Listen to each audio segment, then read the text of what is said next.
के अंतिम व्यक्ति जुड़ेंगे डिजिटल से। जी हां, आप सही सुन रहे हैं। डिजिटल पंचायत पाठशाला के नाम से एक संस्था ने यह संकल्प लिया है कि अंतिम व्यक्ति तक डिजिटल का जानकारी हम देंगे। ऑफलाइन हो या ऑनलाइन हो, सभी मोड में हम डिजिटल पंचायत पाठशाला के तहत सभी लोगों का जानकारी सुनिश्चित करने का निर्णय लिया। यहाँ के सदस्यों ने क्या कहा, आप सुने और डिजिटल पंचायत पाठशाला से क्या फ़ायदे हैं उनकी जानकारी ले लें। ये डिजिटल पंचायत पाठशाला का सोच बहुत अच्छा है कि जैसे कि अभी सारा चीज़ तो डिजिटल ही हो गया है। जैसे कि हम अगर समोसा भी खाते हैं तो हम स्कैन करते हैं, है ना, बारकोड पे, और हम उसको पेमेंट कर देते हैं। लेकिन ये चीज़ शहर में ही है, पंचायत के लोग पीछे हैं, गांव के लोग पीछे हैं। तो ये इनकी संस्था की अच्छी सोच है कि वो लोग पंचायत लेवल पे इसको उतार रहे हैं और कोशिश कर रहे हैं कि पंचायत के लोगों को उनको जानकारी हो, उनको डिजिटल इंडिया से जोड़ा जाए, डिजिटल से जोड़ा जाए, ताकि वो लोग भी अपना पढ़ाई, अभी सारी चीज़ देखते हैं कि क्या बोलते हैं, ट्यूशन भी हो रहा है तो वो डिजिटल मोबाइल के माध्यम से ही हो रहा है। तो कहीं ना कहीं गांव के लोग को जानकारी नहीं है, तो बस इसके माध्यम से, इस योजना के माध्यम से गांव को जोड़ा जा रहा है। शहर के तो लोग सक्षम हैं और कर ले रहे हैं, लेकिन गांव के लोग में कहीं ना कहीं पीछे छूट जा रहा है। तो ये स्कूलों को जोड़ा जा रहा है, फिर पंचायत को जोड़ा जा रहा है, फिर अनुमंडल को जोड़ा जा रहा है, फिर जिला को जोड़ा जा रहा है। मतलब हम लोग सबसे पहले निचले स्तर से ये लोग लेकर के ऊपर की ओर जा रहे हैं।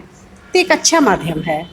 आप लोग महिलाओं का अगर इसमें भागीदारी कहा जाए तो कैसे इसमें आप लोग सुनिश्चित करेंगे? हाँ बिल्कुल, महिलाएं को कहना चाहिए कि पूरा घर चलाती हैं, तो महिलाओं को अपना कैश लेने का, पॉकेट मारी का बहुत चिका डर रहता है। तो एक डिजिटल अगर कैश वाला हो जाता है या डिजिटल से लोग जुड़ जाती हैं तो लोग को बहुत ही आसान हो जाएगा। जिस चीज़ के लिए वो लोग घंटों घंटों बैंक में कहीं जा कर के एटीएम से निकालना है तब भी वहाँ खड़े रहती है, लेकिन अगर वो जान जाएगी डिजिटल को तो अच्छा हो जाएगा कि अपने मोबाइल से वो लोग आराम से कर सकती है। मतलब हर काम घर बैठे ही कर सकती है, इसके लिए टाइम लेने की ज़रूरत नहीं हो जाएगा। और अपने आप को लोग अपने आप को मतलब कम्युनिकेट कर सकती है कि चलो भाई एडवांस इंडिया जो बन रहा है, तो अपने आप को भी कम्युनिकेशन कर सकती हैं। द्वारा कुछ बच्चियाँ भी जो है गलत रास्ता पकड़ लेते हैं, इस पे क्या सोच? देखिए, हम लोग को एक माध्यम मिला हुआ है। अब हमारी सोच है कि हम उसको कैसे यूज़ कर सकते हैं। हमारी सोच कहाँ है? एक अब्दुल कलाम ही जो थे वो रॉकेट लॉन्च कर दिए, ठीक है, कहाँ से कहाँ लेके चले गए, फिर राष्ट्रपति भी हुए। लेकिन वो उसी डिजिटल को जाने और उसी साइंस को जान करके लोग क्या से क्या प्रयोग किए, और चोरी, छिनतई, डकैती और ना जाने किडनैपिंग का कितना अच्छा लोग साइबर क्राइम जो है वो क्या किए, वो भी तो साइंस का ही, इसी डिजिटल का उपयोग किए ना। तो अपनी सोच का फ़र्क है। तो हम लोग चाहेंगे कि सोच हम लोग अपना सार्फ रखें, ताकि हम लोग इसको अपने लिए उपयोग में लाए और फ़ायदा दे, ना कि नुकसान करें। मेरा नाम हुआ संगीता तिर्की, हम नेशनल पीपल्स पार्टी से हैं और रांची के नारी शक्ति सेना के महानगर अध्यक्ष भी हुए। मेरा नाम संगीता। डिजिटल पंचायत पाठशाला का मुख्य उद्देश्य है कि पंचायत लेवल पे जो ऐसे छात्र छात्राएं हैं जिनके पास साधन और संसाधन की कमी रहती है, उन लोगों तक क्वालिटी एजुकेशन पहुंचाना।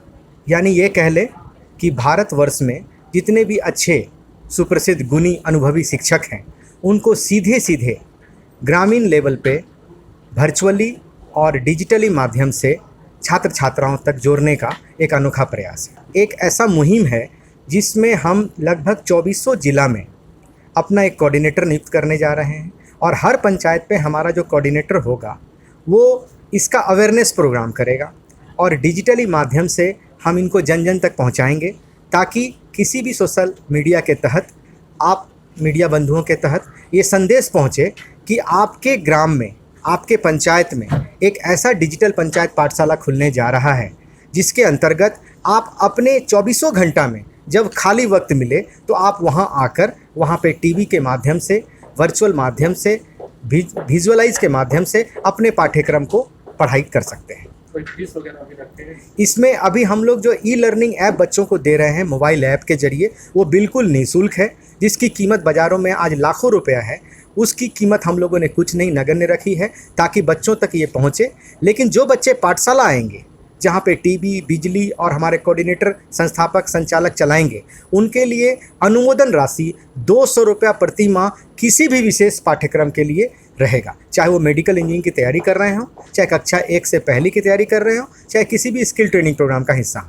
कितनी ज़रूरतें हैं अभी डिजिटल की? ज़रूरत तो ये है सर कि आज से अगर हम 10 साल पहले बात करें, 15 साल पहले की बात करें, तो पीसीओ एक बिजनेस हुआ करता था, वो अब ओमिट हो गया, वो लुप्त हो गया। और डिजिटल आने के बाद जब हम बात कर रहे हैं डिजिटल यूनिवर्सिटी की, तो आने वाला वक्त डिजिटल का ही है। आज हम जितनी जल्दी चाह लें, जितनी जल्दी समझ लें, इस प्लेटफॉर्म का विशेष रूप से उपयोग करते हुए इस प्लेटफॉर्म पे बच्चे को ले आएँ। ऑफलाइन होगा या ऑनलाइन भी रहेगा? ये ऑनलाइन और ऑफलाइन दोनों ही मॉडल पे काम करेगा। सपोज करते हैं कि किसी के पास साधन संसाधन नहीं है, तो वो हमारे पाठशाला में आएंगे। वहाँ पे हमारा जो कोऑर्डिनेटर होगा, उनके पास व्हाइट बोर्ड भी होंगे और उनके पास टीवी भी होंगे, इंटरनेट भी होंगे, और ऑफलाइन मॉडल्स पे उनके पास पूरा डिजिटल कंटेंट साल भर का स्टोर भी होगा। वो प्री रिकॉर्डेड ही होगा ना सर? जी बिल्कुल, प्री रिकॉर्डेड होगा। और हमारा खुद का स्टूडियो है, उस स्टूडियो के माध्यम से हर दिन हम फाइल अपडेट करते हैं। आज अगर जो वीडियो फाइल आपको मिलेगा, कल हो सकता है वो मॉडिफाइड वर्जन में अगले दिन नए तरीके से मिले। सौरभ कुमार, संस्थापक, डिजिटल पंचायत पाठशाला। लेवल तक हम उनको लाभ दे सकें, तो वर्चुअली मैं भी इसको समझने ही आया हूँ कि हम, क्योंकि मैं सहायक निदेशक और प्रादेशिक नियोजनालय रांची हूँ, और मुझे कहा गया कि सर आप इसमें शामिल होंगे, तो मैं बच्चों को क्या दे पाऊँगा, इससे क्या लाभ हो पाएगा, मैं भी इसको समझने ही एक्चुअली में आया हूँ। इसलिए मैंने भी समय दिया कि मैं समझ सकूँ, और ताकि मैं सरकार स्तर पे भी इस पर चर्चा कर सकूँ कि इससे मैं बच्चों को क्या लाभ दे पाऊँगा। सरकार के क्या प्रयास और प्राइवेट संस्थाओं का क्या प्रयास और कितनी नहीं, मैं तो हद तक अभी ये जाएगी? समझ ये नहीं, अपने सरकार का, चूँकि मैं नियोजनालय से रिलेट करता हूँ, तो नियोजनालय का काम है बच्चों को स्किल करना। स्किल, चूँकि हम लोगों का जो विभाग है वो स्किल, ऑलरेडी सरकार स्किलिंग कर रही है बच्चों का, तो प्राइवेट सेक्टर्स पे ये कितना कर पा रहे हैं। और जैसे हमारे जो कुछ बच्चे हैं जो नहीं कर पा रहे हैं, मैंने जो up to date, up to mark नहीं है, मान लीजिए मैट्रिक कर गए हैं, इंटर कर गए हैं, तो जैसे इन्होंने कहा कि हम उस तरह का मॉड्यूल्स दे रहे हैं, तो बच्चों को मेरा काम है बताना, गाइडेंस देना, एक प्रॉपर गाइडेंस के तौर पर अगर इस तरह का इनके पास है और मैं दे सका, अगर मैं खुद संतुष्ट होऊंगा, मैं खुद देखूंगा अभी, क्योंकि आपके साथ मैं भी अभी जस्ट मैं सुन ही रहा हूँ, अगर मुझे ये अच्छा लगा तो मैं बच्चों को बताऊंगा कि भाई इसमें आप कम पैसे में, अगर इंग्लिश स्पीकिंग कोर्स है तो आप अगर मार्केट में कर रहे हो 5,000 में, अगर ये कार्यक्रम 200 रुपये में दे रहे हैं, तो बेटर है कि हम उनको अगर ये बता सकें, अगर उनको अच्छा लगता है तो वो कर सकते हैं इसमें।